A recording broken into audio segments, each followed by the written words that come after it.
हम सब जितने भी शब्द सुनते हैं संतों के, एक एक शब्द कल्याण के लिए है।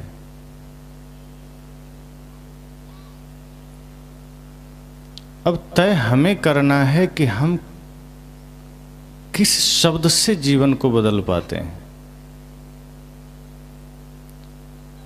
चारों ओर प्रयास यही है कि आदमी के जीवन में सुख, शांति, समृद्धि आ जाए। ये सत्संग पंडाल आदमी के लिए ही तो है। आप कहीं चले जाएं बाहर, कोर्ट कचहरी, थाना, अस्पताल, ये सब आदमी के लिए है।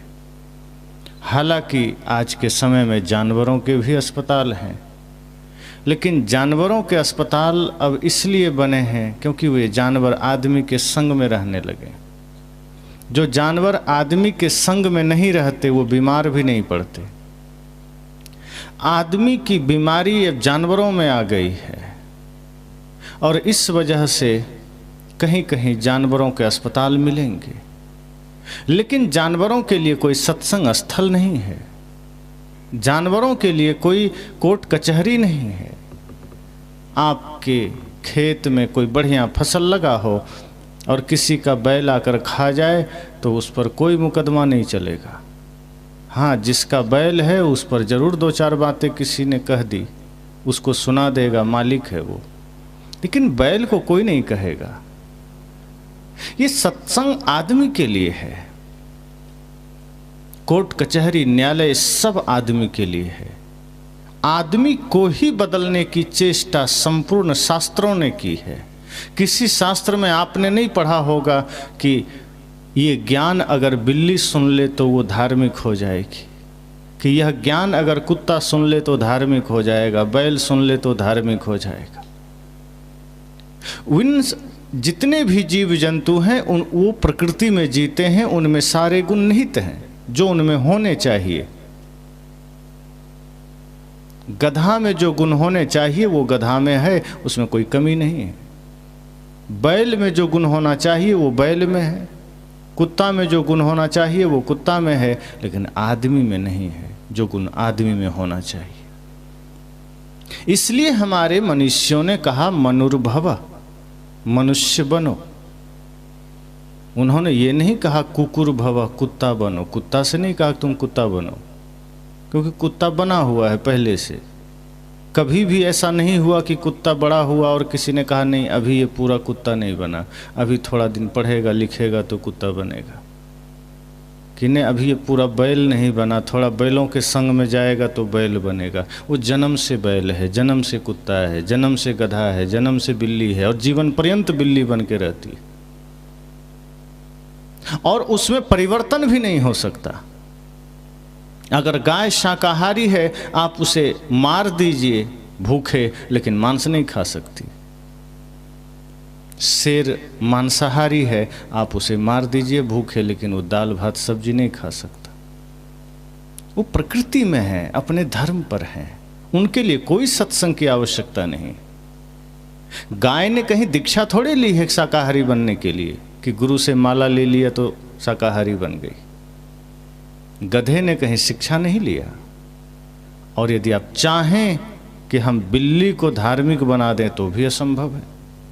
अब यहीं बिल्ली को आज से आप बांध के रखिए कि तुम भी सुनो 3 दिन सत्संग, और बढ़िया 3 दिन सत्संग सुनाइए बिल्ली को, और आखिरी दिन उसके गले में माला भी डाल के भेज दीजिए, तो यहाँ से निकलते ही पहले चूहा खोजेगी। उसको ये नहीं पता कि हमने ज्ञान सुना है हिंसा नहीं करनी, पाप नहीं करना। जानवर में कोई परिवर्तन नहीं हो सकता, वो परिवर्तन में ही है। उसको जो होना चाहिए वो है, वो अपने धर्म, अपने प्रकृति, अपने स्वभाव पर है। ये सत्संग इंसानों के लिए है, संतों की सारी वानियाँ इंसानों के लिए है कि हमारा जीवन व्यवस्थित हो जाए। हम ही अव्यवस्थित हो गए। आज इंसान इंसान बनकर कहाँ जीता। जो गुण इंसान के होने चाहिए वो गुण है नहीं। आप ही कई बार गुस्से में अपने बच्चे को कह देते हैं क्या बैल की तरह जीवन जी रहे हो, कहते हैं ना, आदमी की तरह क्यों नहीं कहते। कोई भी कुछ करता है, उदाहरण आप उसे जानवर से देते हैं, इसका मतलब वो आदमी बन के नहीं जी रहा, वो कुछ ना कुछ जानवर का गुण धारण किया हुआ है। किसी को कहते हैं वो आदमी तो ऐसा है कुत्ता की तरह जीवन हो गया, वो तो ऐसा है जहाँ देखो वहीं गधा की तरह बस बोझ ढोए रह रहा। वो आदमी कब बनेगा? आदमी का शक्ल है, आदमी कब बनेगा? सदगुरु कहते हैं मानुष केरी खोलरी ओढ़े फिरत हैं बैल। ये खोल आदमी का है, बने बैल फिर रहे हो। सदगुरु कहते हैं कि ये संपूर्ण प्रयास आदमी को बदलने के लिए है, ये सत्संग पंडाल भी आदमी को बदलने के लिए है, ये जितने भी शास्त्र हैं ये आदमी के जीवन को बदलने के लिए है, ये जितने भी मंदिर हैं ये आदमी के जीवन में परिवर्तन लाने के लिए है, ये जितने भी धार्मिक से लेकर के बाह्य व्यवस्थाएं हैं वो सब आदमी के लिए, ये जितनी गाड़ियां चलती है ये सब आदमी के लिए, ये सड़कें बनती है आदमी के लिए बनती है, ये घर मकान दुकान बनते हैं सब आदमी के लिए है, जानवरों के लिए कुछ नहीं। फिर भी सबसे ज़्यादा क्रूरता हैवानियत इंसानों में है। मैंने पहले सत्र में कहा था कि आज आदमी इंसान कहाँ है, वो हैवान होता जा रहा है। तो ये सत्संग का असर कब होगा? ये सारी बानियां संतों ने इंसानों के लिए कही, और गजब की बात यह है कि इंसान जानता सब है, ऐसा नहीं कि कुछ नहीं जानता। आदमी के पास ज्ञान है, ज्ञान का आचरण नहीं है, शब्दों का ज्ञान है, बल्कि यूं कहें कि जानकारियां बहुत है, ज्ञान तो कुछ भी नहीं। ज्ञान हो तो सब कुछ हो जाए। कई बार गलतफहमी यह हो जाती है कि हम जानकारी और ज्ञान को एक मान लेते हैं। संत कहते हैं जानकारी बहुत अलग चीज़ है। जानकारी मतलब आप कुछ शब्दों को जान लें, शास्त्रों को जान लें, वाक्य जान लें, संस्कृत जान लें, मैथ जान लें, साइंस जान लें, हिस्ट्री जान लें, चांद तारे सूर्य को जान लें, सब जान लें, ये जानना जानकारी हुई। लेकिन ज्ञान तब होता है जब व्यक्ति स्वयं को जानता है, और ये मुश्किल से होता है। लेकिन आदमी दुनिया को जाना और कह दिया मैं ज्ञानी हो गया। ज्ञानी होना सरल नहीं। लेकिन आज हर आदमी जानकार है, ये जान लीजिए। एक चोर को भी पता है चोरी करना पाप है। आप पूछना, उससे बढ़िया ज्ञान कोई नहीं देगा चोरी करना पाप है, लेकिन वो आदत से लाचार है, चोरी करता है। एक शराबी को भी पता है शराब पीना अपराध है, गलत है। अगर नहीं तो अपने बच्चे को खुद से क्यों नहीं पिला देता? बच्चा पी ले तो नाराज हो जाता है, कहाँ से क्यों पी लिया। सदगुरु आचार्य श्री धर्मस्वरूप साहेब जी एक उदाहरण देते थे, अपने जीवन की घटना, बहुत सटीक उदाहरण, कि एक आदमी उनका परिचय का, वो कहीं आश्रम पर बैठे थे, उधर से चला आया। तो जब वो आ रहा था तो हाथ में तंबाकू रगड़ रहा था और साथ साथ हनुमान चालीसा का भी पाठ कर रहा था, जय हनुमान ज्ञान गुण सागर। तो जैसे ही वो आया कुटिया आश्रम के पास, तो वहाँ से रास्ता थोड़ा दूसरी दिशा में चला जाता था। तो वहाँ आया, लेकिन सदगुरुदेव जी पर उसकी नज़र नहीं पड़ी। वो तंबाकू रगड़ते और हनुमान चालीसा का पाठ करते दूसरी तरफ मुड़ गया। पर सदगुरुदेव जी ने देख लिया। उन्होंने पीछे से आवाज़ दिया, कौन हो जी? तो पलट कर देखा, ये तो गुरुदेव हैं। तो जो तंबाकू रगड़ रहा था एकदम लगभग अब तैयार हो ही गया होगा मुंह में लेता, तब नज़र पड़ गई जब गुरुदेव पर, तो दोनों हाथ पीछे करके और पीछे ही झाड़ दिया। उसके बाद निकट आया, कहा जी मैं कोई काम? कहा नहीं, हो गया, जाओ। कहा कुछ बोले नहीं। कहा नहीं, हम ये देखना चाहते थे कि तुम्हारे भीतर यह ज्ञान है कि नहीं कि तंबाकू रगड़ रहे हो और जा रहे हो किसी बड़े संत सज्जन के पास, तो तुम्हारी अंतरात्मा यह स्वीकार करती है कि नहीं कि जो हम कर रहे हैं गलत है। अगर तुम्हें लगता या ये काम अच्छा होता तंबाकू रगड़ना, तंबाकू खाना, तो तुम पीछे फेंकते नहीं, तुम बल्कि हाथ आगे बढ़ा देते कि गुरुजी थोड़ा आप भी ले लीजिए। लेकिन तुम पीछे करके फेंक दिए। इसका मतलब तुम्हारे भीतर इतनी समझ तो बची है कि तुम्हें लगा कि मैं जा रहा हूं गुरु के पास और हाथ में है तंबाकू, तो वहां उनके सामने मैं नहीं ले जा सकता, तुमने फेंक दिया। और साथ साथ तुम हनुमान चालीसा भी पाठ कर रहे हो। हमको ये समझ नहीं आया कि तंबाकू रगड़ रहे हो, हनुमान जी को रगड़ रहे हो। कम से कम तंबाकू रगड़ते रगड़ते हनुमान चालीसा ना कहो। आप देखिएगा वृंदावन जाकर के परिक्रमा मार्ग में बीड़ी तंबाकू गुटखा का दुकान मिलेगा। अब जो आदमी परिक्रमा करने जा रहा है वो बीड़ी तंबाकू पी के खा पी के कर रहा है। वो भगवान की परिक्रमा प्रदक्षिणा लगाने गया है और वहाँ भी वो नशा नहीं छोड़ पा रहा है, वहाँ भी बीड़ी तंबाकू ले रहा है। साहब ने कहा तू हनुमान चालीसा पढ़ रहा है, साथ साथ तू तंबाकू रगड़ रहा है, लेकिन इतनी अंतरात्मा तो जिंदा है तुम्हारी कि तुम ये स्वीकार कर रहे हो कि हाँ ये गलत है। तंबाकू के जगह तुम हाथ में माला जाप कर रहे होते और मैं पुकारता कि कौन हो जी, तो तुम माला फेंक नहीं देते, तुम आप बाहर कर देते कि जी गुरुजी मैं हूँ, देखिए अभी भी माला जाप कर रहा हूँ। क्योंकि माला जपना थोड़ा धार्मिक काम है। तुम कुछ प्रसाद खा रहे होते, तुम फेंकते नहीं, तुम दिखाते और कहते गुरुजी मैं ये सौंफ खा रहा हूँ, इलायची खा रहा हूँ, मिश्री खा रहा हूँ। पर तुम खा रहा था तंबाकू, और तंबाकू नहीं खाना चाहिए, ये तुम्हारी अंतरात्मा को पता था, लेकिन फिर भी तुम खाते हो। सदगुरु ने कहा कि दुनिया जानती है कि क्या सही है क्या गलत है, पता किसको नहीं है कि भाई भाई में विवाद नहीं करना चाहिए, क्या नहीं पता है? सबको पता है। सास बहू में झगड़े नहीं होना चाहिए, किसको नहीं पता है? झगड़ा ही नहीं होना चाहिए, सबको पता है। सास बहू हो, भाई भाई हो, देवरानी जेठानी हो, कोई झगड़ा नहीं होना चाहिए, पता तो है ना। आदमी जन्म लेता है, थोड़ा सा होश संभालता है, ये ज्ञान हो जाता है कि ये सही है गलत है, लेकिन फिर भी गलती करता क्यों है? कारण एक ही है, मन का गुलाम हो जाना। और जैसे ही हम मन का गुलाम होते हैं तो मन करता वही है जो माया करवाना चाहती है।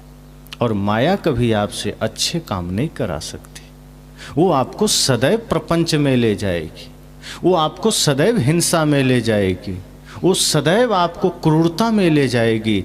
और आप ये सोचते हैं कि पिता पुत्र का एक छोटा सा झगड़ा छोटा झगड़ा है, भाई भाई का झगड़ा एक छोटा सा परिवार का झगड़ा है, सास बहू का झगड़ा छोटा सा झगड़ा है, भाभी का झगड़ा, देवरानी जेठानी का झगड़ा छोटा झगड़ा नहीं है। इस भूल में मत रहिएगा।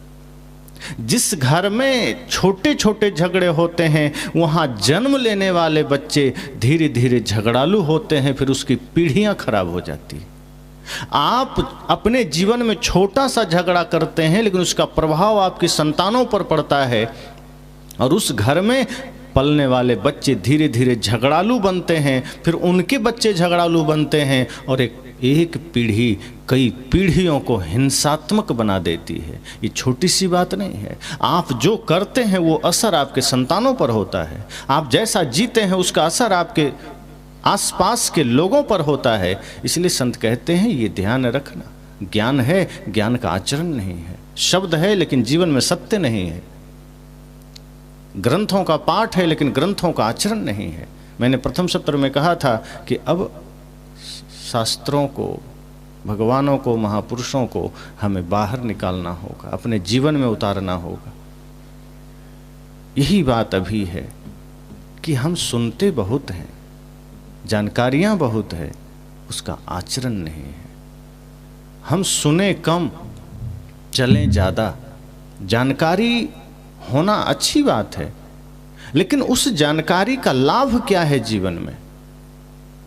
जानकारी का लाभ भी तो हो। अगर आपको पता है सत्य क्या है, असत्य क्या है, फिर सत्य को स्वीकार क्यों नहीं करते? असत्य ही क्यों चुनते हैं? पता है क्या खाना चाहिए, क्या नहीं खाना चाहिए, फिर जो नहीं खाना चाहिए उसे ही क्यों खाते हैं? जो नहीं खाना है वो खा रहे हैं, मन बिगड़ रहा है। जैसा खाएंगे अन्न वैसा बनेगा मन, तो अन्न वैसा क्यों खाना? अब कई लोग कहेंगे नहीं हम तो शुद्ध शाकाहारी खाते हैं। बड़ी गहरी बात है। हो सकता है आप सब शाकाहारी ही होंगे, मांस मछली अंडा नहीं खाते होंगे, फिर भी मन में अगर द्वेष भाव जागृत हो रहा है, फिर भी मन में बुरे विचार आ रहे हैं, तो भी उस भोजन का ही दोष है। एक आदमी ने कहा मैं तो एकदम शुद्ध शाकाहारी भोजन लेता हूँ। मैंने कहा भोजन आपका शाकाहारी हो सकता है, पर भोजन आया कहाँ से है, भोजन बनाया किस माहौल में है, किस मन के साथ है, ये भी फर्क पड़ता है। अगर भोजन बनाते समय मन में खिन्नता है, क्रोध है, कामना है, ईर्ष्या है, किसी भी प्रकार का विकार है मन में और भोजन बन रहा है, तो ये समझ जाना वो भोजन हिंसात्मक भोजन है, वो भोजन विष के समान है। फिर वो भोजन जो ग्रहण करेगा उसका मन मस्तिष्क बदलेगा। आखिर दुर्योधन ने कोई अंडा तैयार करके थोड़े रखा था कृष्ण जी के लिए, शाकाहारी भोजन ही बनाया था ना, वो भी 56 प्रकार का, खीर, पूड़ी, सब्जी, दही, जलेबी, जितना मक्खन वक्खन खूब बनाया, उसमें कोई मांस नहीं था। कृष्ण ने फिर भी क्यों त्याग दिया? कृष्ण ने इतना ही कहा कि दुर्योधन तुम्हारे भोजन में अहंकार की गंध है और मैं वो भोजन नहीं ले सकता। उसी महाभारत में जब द्रौपदी जाती है, भीष्म पितामह बाणों की सैया पर लेटे थे प्रणाम करने, तब क्या कहती है प्रणाम करके कि आप ही वो आदमी हैं जिसके वजह से हमारा चिरहरण हुआ था। भीष्म पितामह दुखी हुए, कहा बेटी मैं तो तुम्हें आशीर्वाद दे रहा हूँ, तुम क्या कह रही हो? कहा आशीर्वाद अभी क्यों दे रहे हो? देना था उस दिन क्यों नहीं दिया? आशीर्वाद ही देना था तब देते जब दुशासन मेरा चीर खींच रहा था, मेरा वस्त्र हरण कर रहा था, अब क्यों दिए? और ये दुनिया जानती है कि जिस सभा में भीष्म पितामह बैठे हों, अगर वो खड़े हो जाते तो दुशासन तो छोड़ो, स्वयं काल भी हिम्मत नहीं करता कि कोई कुछ कर सकता था, और आपके होते मेरा चिरहरण हो गया। दूसरा कौन था जो आपके सामने खड़ा होता अगर आप खड़े हो जाते? भीष्म पितामह नजरें झुका लिए, कहा पुत्री तुम ठीक कहते हो, लेकिन एक बात जो तुम नहीं जानते हो वो यह कि मैं उस वक्त दुर्योधन के शिविर में था, दुर्योधन के साथ था और उसका पाप का अन्न खा रहा था। मेरा मन भी पापी हो गया था, मैं धर्म का साथ ना दे सका, मैं उसके पाप का अन्न खाया, इसलिए मेरा मन पापी हुआ, दूषित हुआ, कलुषित हुआ और मैं तुम्हारा साथ ना दे सका। लेकिन अब अर्जुन के बाणों से वो सारा पाप का रक्त बह चुका है, अब मैं पुनः निर्मल हो गया हूँ और निर्मल मन से आशीष दे रहा हूँ। श्री कृष्ण ने भी यही दुर्योधन से कहा कि तुम भोजन तो अच्छा बनाए हो, लेकिन तुम्हारे भोजन में अहंकार की गंध है, और उस भोजन को यदि मैंने ग्रहण किया तो मेरा मन भी विचलित हो सकता है। इसलिए नहीं दुर्योधन, मैं तुम्हारा भोजन नहीं ले सकता। प्रयास तो बहुत किया दुर्योधन ने कि ले लीजिए, क्यों नहीं लीजिएगा, हम भी तो अपने हैं, लड़ाई अपने जगह पर, हम क्या रिश्तेदार नहीं हैं। कृष्ण ने फिर आखिरी 3 बातें कही कि दुर्योधन एक बात और ध्यान रखना, तुम्हारे भोजन में अहंकार तो समाया ही है, साथ साथ मैं भोजन लेता लेकिन 3 शर्तें भी तो पूरी होनी चाहिए। 3 शर्तें हैं जिसमें से एक भी पूरी हो जाती तो मैं ले लेता। कहा क्या? कहा भाव, अभाव और प्रभाव, ये 3 में से एक भी पूरी हो जाती तो मैं ले लेता। का मतलब? कहा भाव का मतलब प्रेम है कि या तो तुम्हारा मुझसे प्रीत होता, प्रेम होता, स्नेह होता तो तुम्हारा भोजन मैं स्वीकार कर लेता। कोई किसी का भोजन प्रेम बस स्वीकार कर लेता, जहाँ प्रेम है, बढ़िया स्नेह है। तो कृष्ण ने कहा कि प्रेम तो तुम्हारा हमारे से है नहीं और न मेरा तुमसे है, तो पहली शर्त तो हट गई। अब दूसरी बात है अभाव, कि या तो कोई आदमी भिक्षुक है, भिखारी है, दरिद्र है, कुछ नहीं है उसके पास, तब अभाव में जाकर ले लेता है, दरिद्रता में किसी से कुछ ले लेता है कि नहीं हमारे पास कुछ नहीं है, दे दो भाई थोड़ा, तो आप लोग भी किसी को दे देते हैं। कृष्ण ने कहा कि अभाव तो है ही नहीं, मेरा सामर्थ्य तुमसे भी ज्यादा है, मेरे पास तो तुमसे भी ज्यादा खाने को अन्न है, धन है। फिर अभाव भी हट गया। अब अंतिम बात है प्रभाव का, कि या तो तुम इतना शक्तिशाली हो, इतना ताकतवर हो कि तुम्हारे डर से कोई स्वीकार कर ले। होता है कई लोग दबंग व्यक्ति होते हैं, उसके डर से कुछ लोग बात मान लेते हैं। तो भगवान कृष्ण ने कहा कि प्रभाव में तो तुम मेरे सामने जीरो हो, तो न भाव है न अभाव है और न तेरा मेरे सामने कोई प्रभाव है। तो दुर्योधन तुम्हारे इस अहंकारपूर्ण भोजन को मैं स्वीकार नहीं कर सकता। नहीं किए। चले गए बितुर जी के घर, वही साग रोटी खाए और कहे कि जो स्वाद अमृत में नहीं वो इस साग रोटी में है। तो आप किस भाव से भोजन बनाते हैं ये महत्वपूर्ण है। अगर आपकी भावना उस वक्त दूषित है, आप उस वक्त क्रोध में हैं और भोजन वो बन गया है, वो विष के समान हो जाएगा। फिर वो भोजन घर के लोग करेंगे, फिर वो मन व्यथित होगा। इसलिए संत कहते हैं कि आप ये सोचते हैं कि हम तो शाकाहारी हैं, हमें खाने का ना खाने का ज्ञान है, हम तो बढ़िया से बना रहे हैं, सफाई से बना रहे हैं, लेकिन मन उस समय गंदा रह गया और भोजन बन गया, उसका प्रभाव भोजन पर हो जाएगा। उस भोजन को घर के कोई भी सदस्य खा लेगा, बच्चे खा लेंगे, वो भोजन नुकसान करेगा। इसलिए संत कहते हैं जानकारी है लेकिन भीतर समझ भी होनी चाहिए। सिर्फ जानकारी से काम नहीं चलेगा, उसका आचरण भी होना चाहिए। जब घर में भोजन भी बनाइए तो इतने भाव से, इतने प्रेम से, इतने स्नेह, इतने समर्पण से, जैसे आप साक्षात परमात्मा के लिए भोजन बना रहे हैं। आप ऐसा बनाकर देखिए, फिर उस भोजन को करने के बाद वो भोजन भोजन नहीं रहेगा, वो प्रसाद बन जाएगा। इसीलिए भंडारा में जो भोजन बनते हैं उसे प्रसाद कहते हैं, क्योंकि वो भक्ति से बनता है, प्रेम से बनता है, श्रद्धा समर्पण से बनता है। इसलिए संत जन कहते हैं घर में भी भोजन बनाओ तो सारे मसाले तो रखते ही हैं, तेल रखते हैं, एक डिब्बा में श्रद्धा समर्पण प्रेम भी रखना और वो भी डाल दिया करना, आपका भोजन बड़ा पावन बनेगा। इसलिए मैंने कहा जानकारियाँ सबके पास है, ज्ञान सबके पास है, हम चल नहीं पाते हैं। ये सारी सृष्टि सबके पास, सारा ब्रह्मांड, जो भी जहाँ भी आदमी है, सबको पता है क्या करना है नहीं करना है, फिर भी हम करते हैं।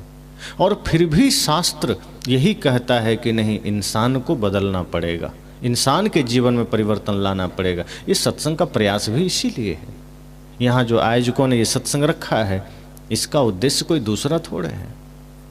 आयोजकों ने यही संकल्प लेकर के ये आयोजन किया है कि लोग आएं, सुने और अपने जीवन को बदल के जाएं। संत जन तो पारस हैं,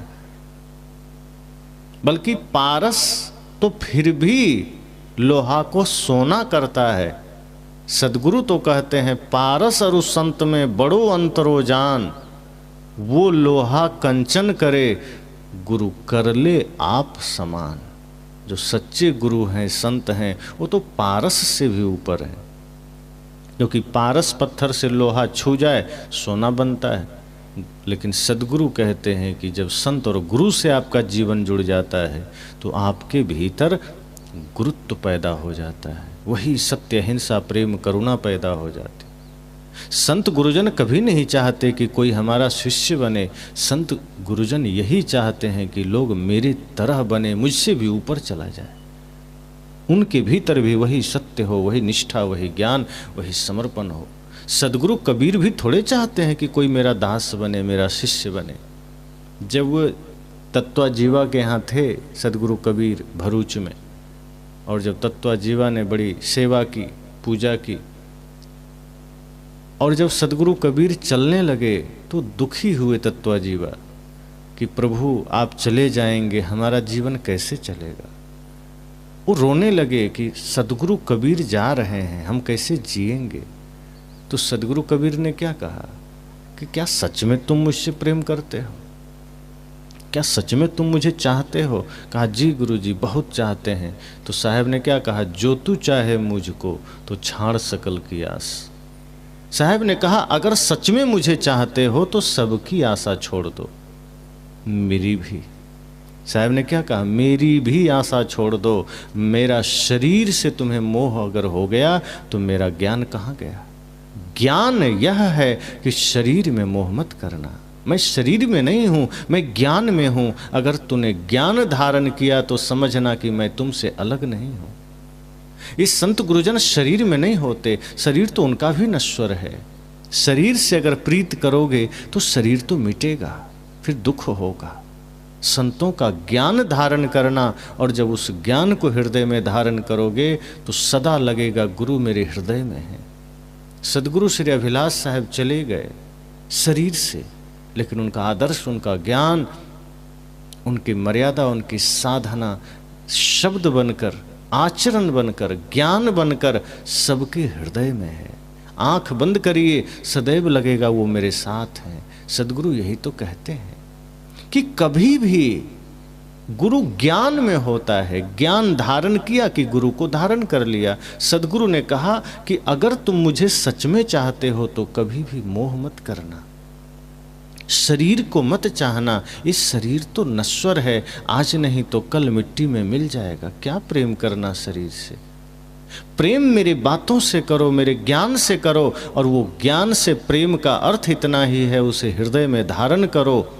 तत्वा जीवा, मेरे शब्दों को अपने हृदय में धारण करो, अपने आचरण में उतारो। और जब तुम मेरे शब्दों को, मेरे ज्ञान को अपने आचरण में उतारोगे तो तुम पाओगे कि तुम मेरे ही समान हो गए हो।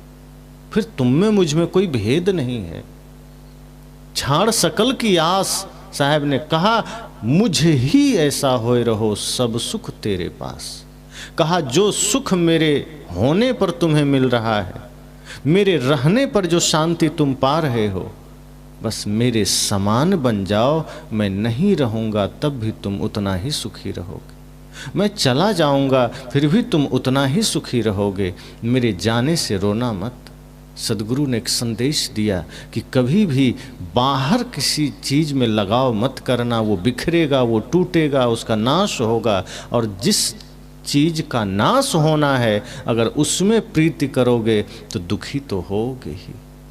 इसलिए प्रीत उससे करना, प्रेम उससे करना जिसका कभी नाश नहीं होगा, कभी दुखी नहीं होगे। तो सदगुरु ने कहा कि ये ज्ञान गुरु है, और जो ज्ञान धारण कर लेता है वो गुरु के समान हो जाता है।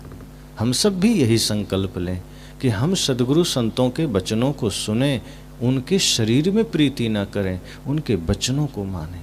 जो वचन हम जीवन में धारण करेंगे, जो ज्ञान हम धारण करेंगे जीवन में, वो ज्ञान आपका हो जाएगा। समझना, गुरु सदा आपके साथ, कभी उनको आप अलग नहीं पाएंगे।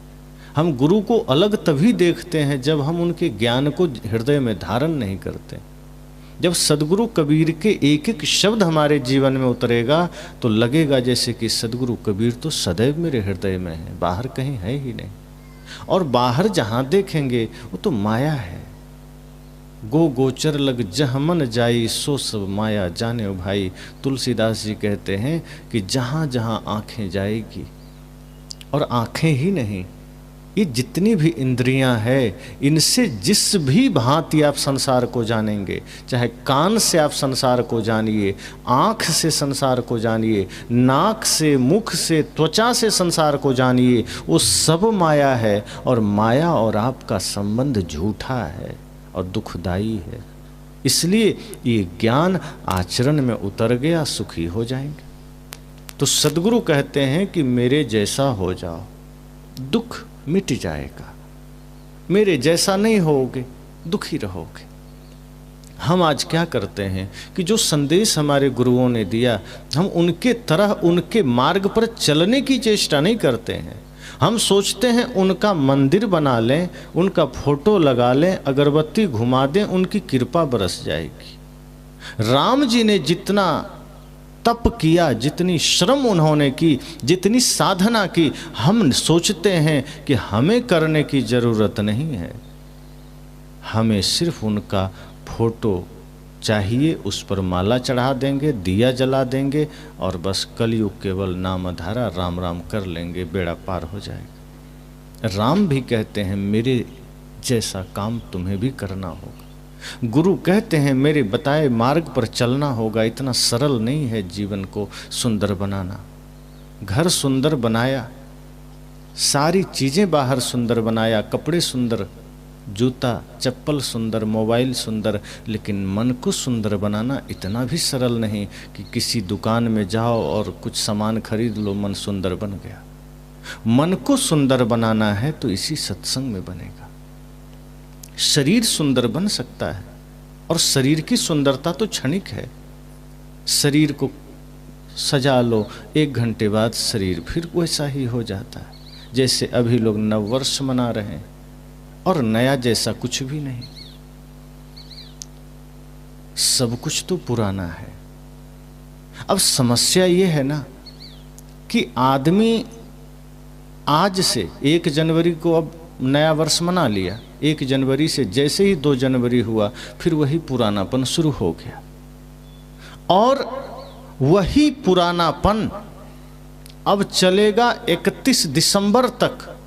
आदमी 31 दिसंबर तक पुराने में जिएगा और उसी पुराने में जीते जीते वो एक दिन अचानक नया करने की कोशिश करता है, लेकिन वो करता है बस, होता नहीं है। अगर हमारी आँखें पवित्र हो जाए तो शायद हम हर पल को नया देख सकें। हमारे जीवन में हर दिन नया होता है, हमारे जीवन में हर सूर्योदय नया होता है, हर एक सवेरा नया होता है। हम देख नहीं पाते क्योंकि हमारा मन गंदा है, और गंदा मन से हम हर दिन पुराना कर लेते हैं, हर पल पुराना कर लेते हैं। नया तभी देखेंगे जब मन को नया कर सकेंगे। अब चश्मा हम हरा पहन लें और सामने कितना भी लाल पर्दा लगा हो, हरा ही तो दिखेगा। अब पर्दे कोई बदलते रहे बार बार कि अब कैसा दिखता है, अब कैसा दिखता है, तो क्या हो जाएगा।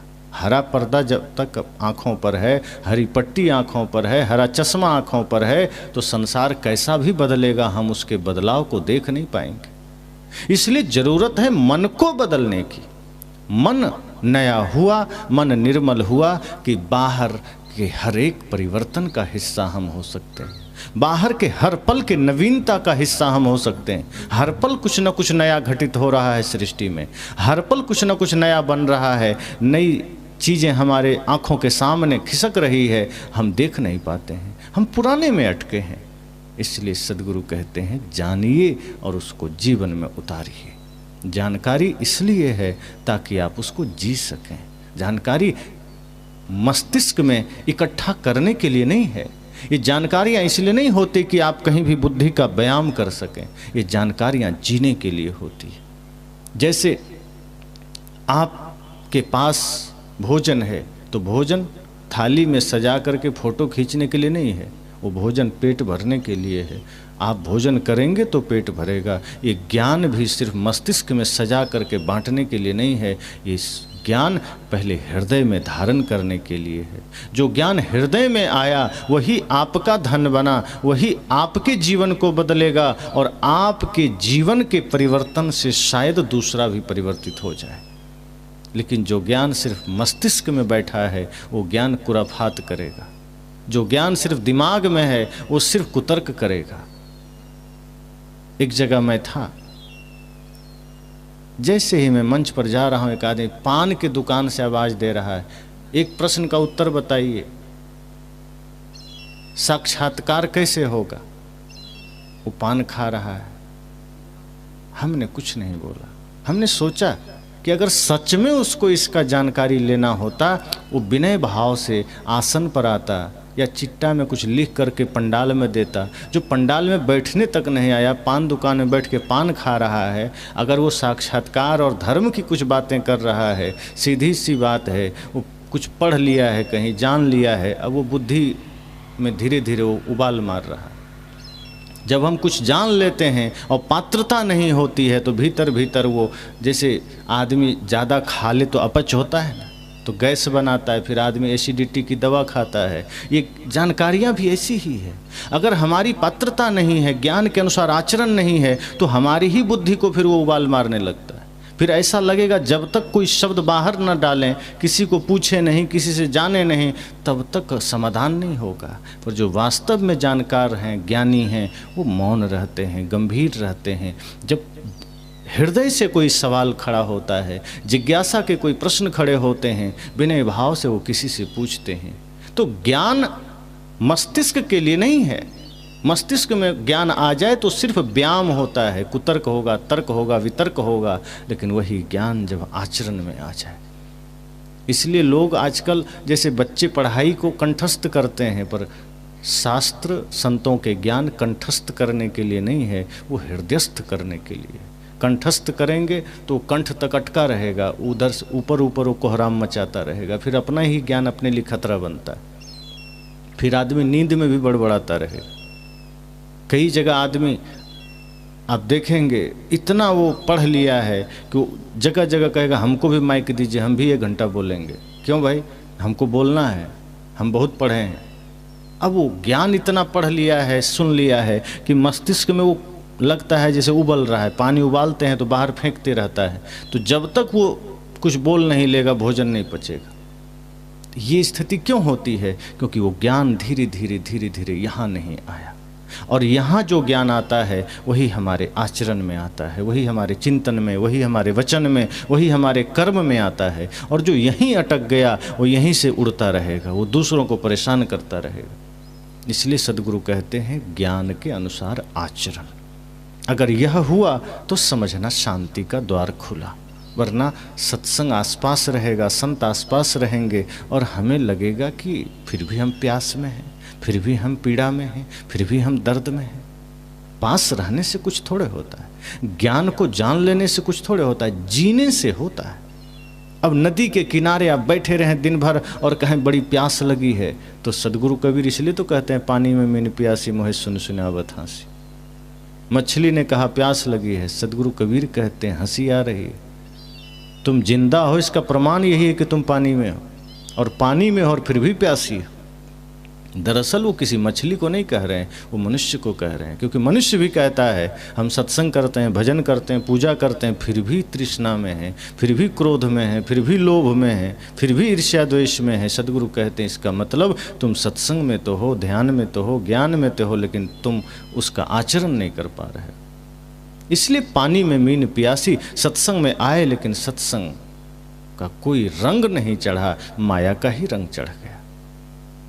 और जब दुनिया का, संसार का, माया का रंग चढ़ जाए तो ज्ञान का रंग कहाँ चढ़ता है। इसलिए मैंने कहा कि सारी व्यवस्था, सारा ज्ञान इंसानों के लिए है, जानवर के लिए नहीं है।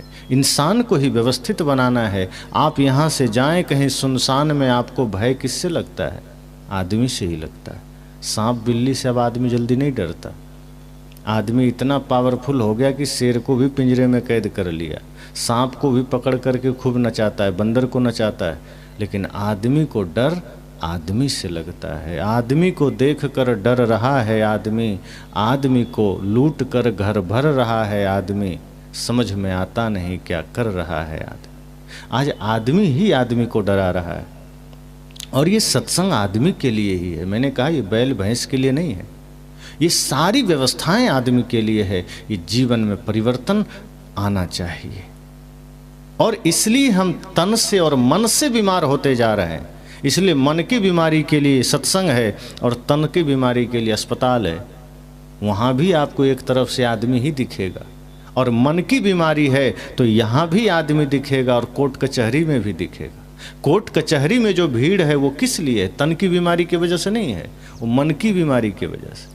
मन में बीमारी है तो भाई से झगड़ा है, मन में बीमारी है तो पड़ोसी से झगड़ा है, मन में बीमारी है तो अपने ही बच्चों से झगड़ा है, अपने ही पिता से झगड़ा है, पति पत्नी के झगड़े हैं। और इसका वजह यह है कि आज पति पत्नी शादी करते हैं, थोड़े ही दिन में कोर्ट में खड़े हो जाते हैं कि हमें तलाक चाहिए।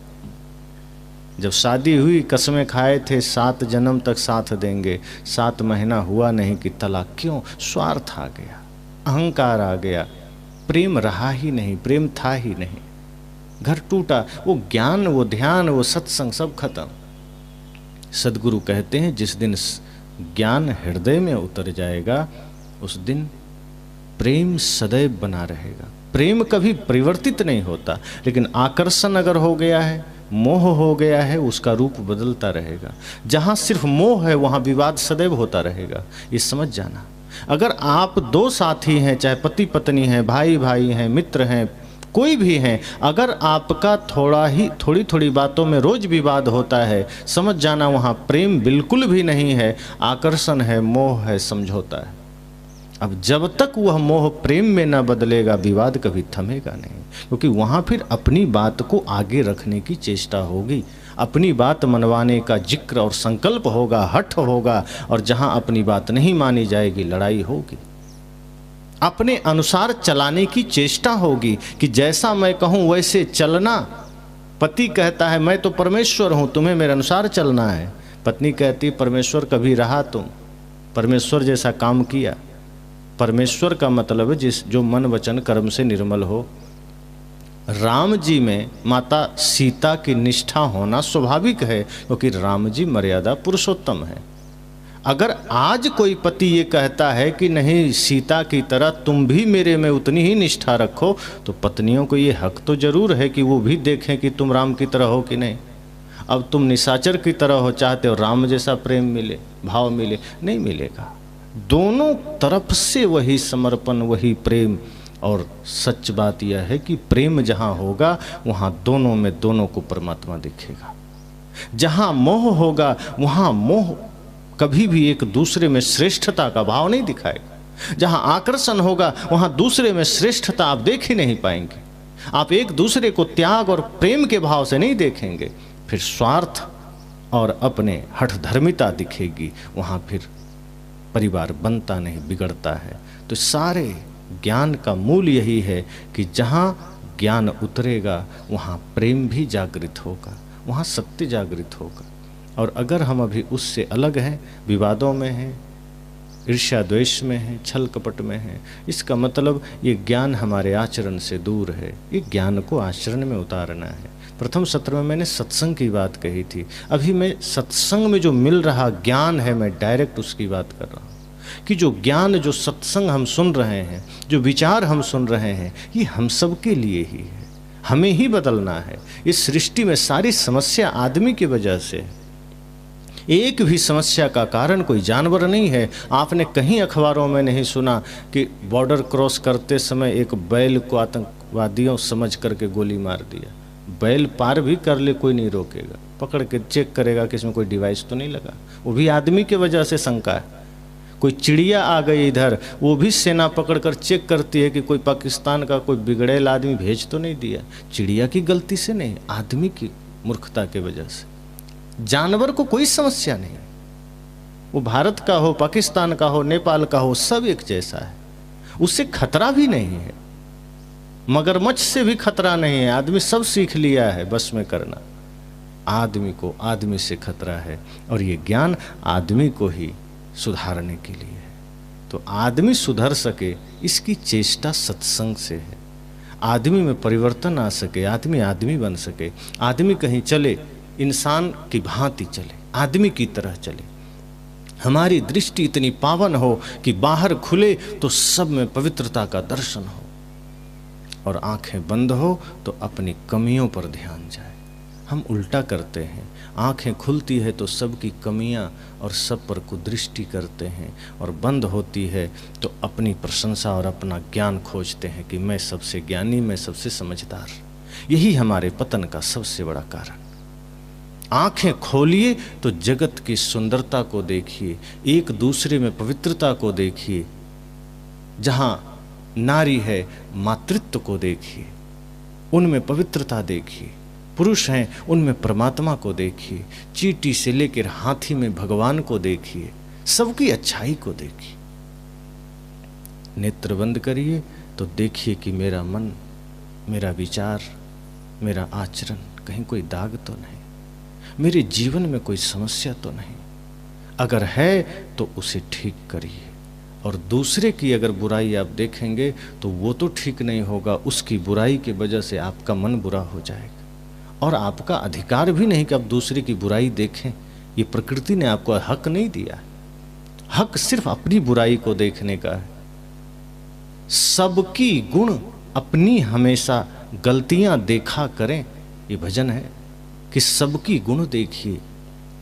संत तो कहते हैं चोर को भी देखिए तो कोई ना कोई गुण देखिए, उसमें गलतियां मत देखिए।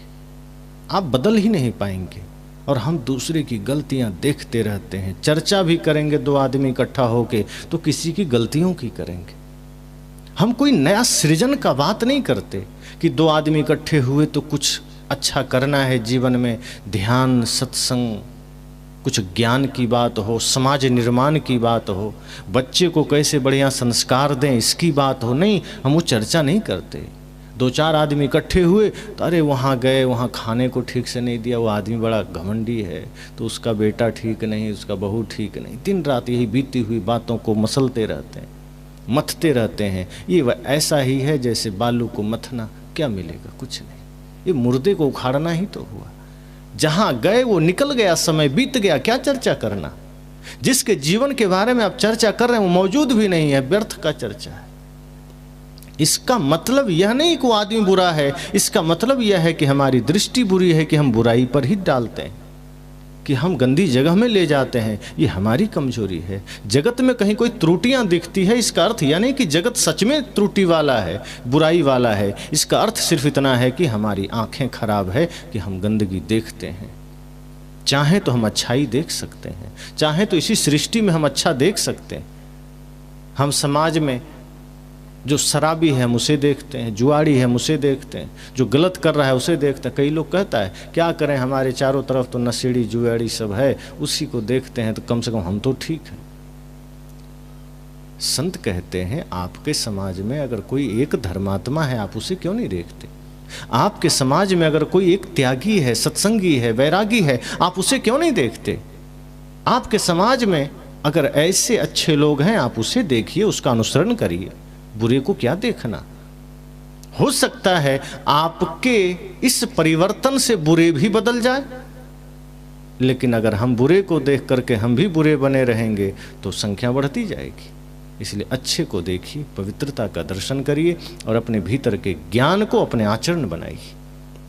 ज्ञान तब कीमती होता है जब हमारा ज्ञान हमारा आचरण बन जाए, तब उसकी महत्ता है।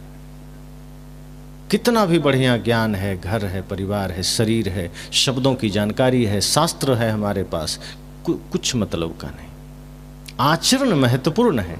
हम दो ही शब्द जाने, वो आचरण में उतरे। आप कितना बढ़िया दिया रखे हैं घर में, कोई महत्व नहीं रखता। दिया का महत्वपूर्ण हिस्सा उसकी ज्योति है। वो मिट्टी का भी है तो कीमती है, और सोने का दिया है, ज्योति बुझा हुआ है, किस काम का? किसी काम का नहीं। हमारा बाहर कैसा है वो मायने नहीं रखता। हम बाहर कितने शास्त्र पढ़े हैं मायने नहीं रखता। हमारा मन निर्मल है कि नहीं ये मायने रखता है। मन निर्मल है तो आपसे बड़ा ज्ञानी कोई नहीं, आपसे बड़ा भक्त कोई नहीं।